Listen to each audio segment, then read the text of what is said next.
tiraram os Correios da lista de empresas a serem privatizadas para transformar o Correio num loop de prejuízo infinito. A gente já vai dar uma olhada no que está acontecendo com os Correios. E eu vou falar também da qualidade do ar, que no Brasil está horrível. São Paulo chegou a marcar hoje como a pior qualidade do ar no mundo, no dia de hoje, né? Mas vamos entender, eu já vou mostrar com vocês até como vocês podem pesquisar isso aí na cidade de vocês. Mas primeiro vamos começar falando dos Correios, né? Olha só, o prejuízo então cresce 80%, chegando a 1,35 bilhão. A promessa do governo anterior era colocar, promessa não, eles tinham colocado ali os Correios na lista para serem privatizados. Se ia conseguir ou não, não sei, mas a ideia é que fosse privatizado.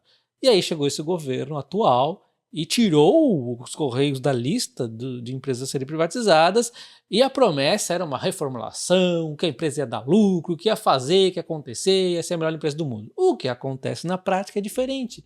E para a gente não ficar só olhando as matérias, vamos dar uma olhada rapidinho aqui no que aconteceu nos números do Correio. Olha só. Então nós vamos dar uma olhada rapidinho no DRE de 2024, 23 e 22 para a gente ter uma comparatibilidade com o governo anterior.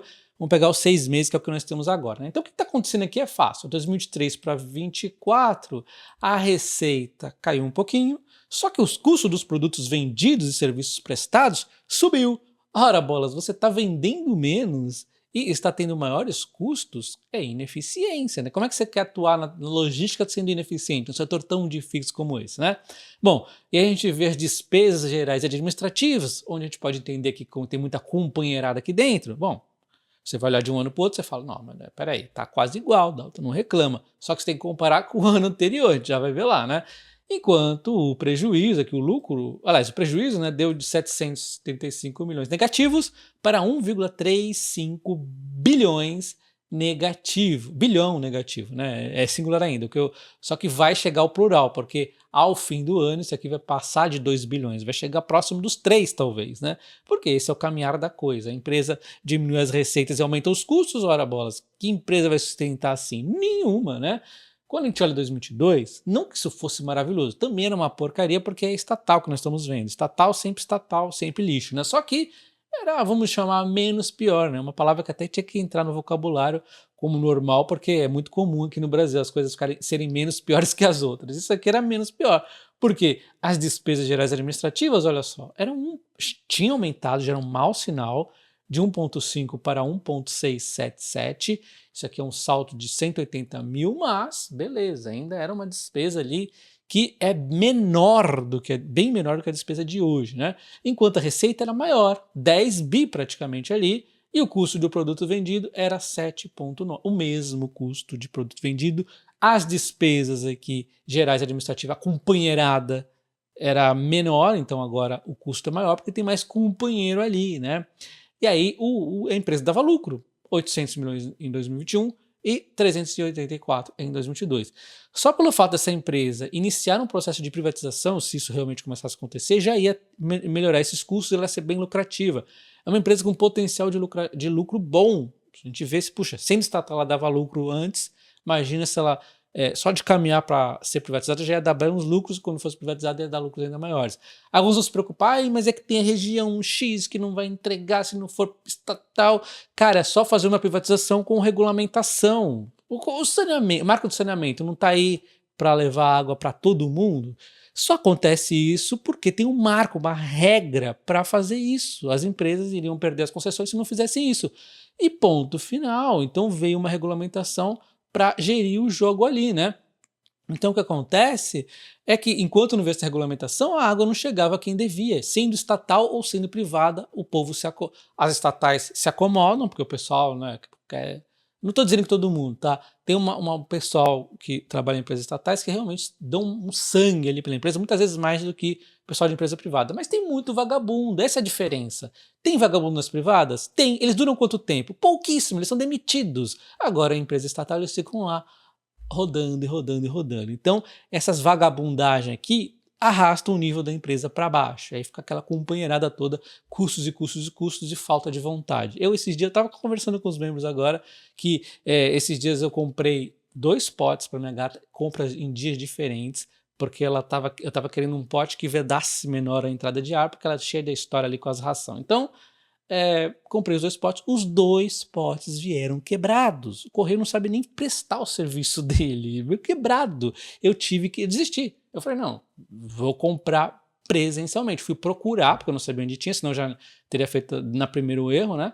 Fui procurar onde tinha um pote bacana, que fosse uma vedação muito forte para não entrar ar.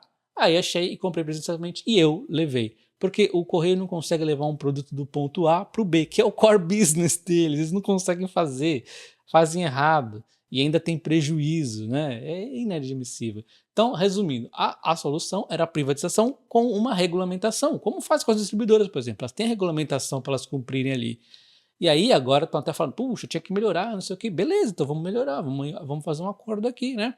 Então, o ideal era isso aqui ser privatizado. E, aliás, nem precisa vender a empresa inteira. Pode ficar com uma fatia ali e continuar tendo lucro. Pode fazer um esquema da Eletrobras. É que o governo não dá para fazer esse tipo de esquema porque eles são chatos, né? E vai lá, o outro diz que quer ter direito ao voto, sendo que na privatização foi combinado que não era para ter. Porque o melhor esquema, o melhor dos mundos que eu acho, para o governo continuar tendo uma participação nos lucros, era uma privatização aos moldes Eletrobras. Pô, o governo ganha uma bolada ali, fica com dinheiro e fala, puxa, ainda vou manter uma participação bacana na empresa de 40%, continua tendo os lucros da empresa, e aí só não pode votar mais que 10%. Perfeito, né? É assim que teria que ser a privatização nos Correios, na minha visão. Fica ali com, sei lá, 49% da participação da empresa, só que só pode votar 10%, mas não, é que o Brasil é complicado, você faz isso tudo bonitinho, vamos combinar assim? Vamos, mas no dia seguinte está lá alguém falando, não podemos admitir que votar 10%, é fogo, o Brasil é fogo. Bom, mudando totalmente a conversa, né, uma curiosidade, eu vou mostrar para vocês até como é que vocês podem consultar aí da cidade de vocês, se tiver na cidade específica esse medidor, né. São Paulo é a metrópole com a pior qualidade do ar nesta segunda-feira, né, no mundo inteiro. Óbvio, foi durante a segunda, não quer dizer que isso seja contínuo a pior cidade, mas dessa vez foi. Isso aqui, ele atingiu um índice aqui de 13,6 vezes o recomendado pelo valor da diretriz anual de qualidade da OMS. Inacreditável o nível aqui. Isso não é o pior. Você tem cidades aqui com níveis piores, olha só. Você pega Porto Velho, que está aqui com um ar horrível, olha só, em relação a São Paulo, o índice de qualidade do ar aqui, o AQI, 160 contra 249, né? 34,7 vezes maior, né, a concentração de material particulado na atmosfera. Realmente muito insalubre. É nesse site aqui, ó, IQAir, né? Você consegue dar uma pesquisada aqui como é que está a qualidade do ar em qualquer cidade, inclusive, qualquer cidade não, em muitas cidades, inclusive no mundo afora. E olha só, aqui para dentro você pode ver que é pior, né? Eu acredito que na parte do litoral acaba ajudando ali o mar, né? Aliás, esse negócio de que Amazonas é o pulmão do mundo, o Amazonas não significa nada perto do oceano. A qualidade que o oceano traz para o ar é infinitamente maior do que o Amazonas. O Amazonas não é nada perto do oceano, tá? Mas enfim, só uma curiosidade. Então vamos dar um zoom out aqui para você ver que, olha só, o Brasil tá bem ruim mesmo, porque se você compara com outros lugares aqui, por exemplo, a Europa, que tá, os países frios estão bem melhores aqui, né? Aí que a gente vê aqui, ó, na África também tá uma tristeza aqui, tem muito, essas focas de incêndio também acabam atrapalhando bastante, né? Mas se você for ver aqui, ó, ele aqui tem mais medidor aqui no sudeste, né? Não tem em outras regiões, mas você vê que realmente tem umas cidades aqui muito, muito feias. Bom, só uma curiosidade mesmo. Vou deixar o link na descrição para vocês verem depois. Um abraço, até o próximo. Valeu!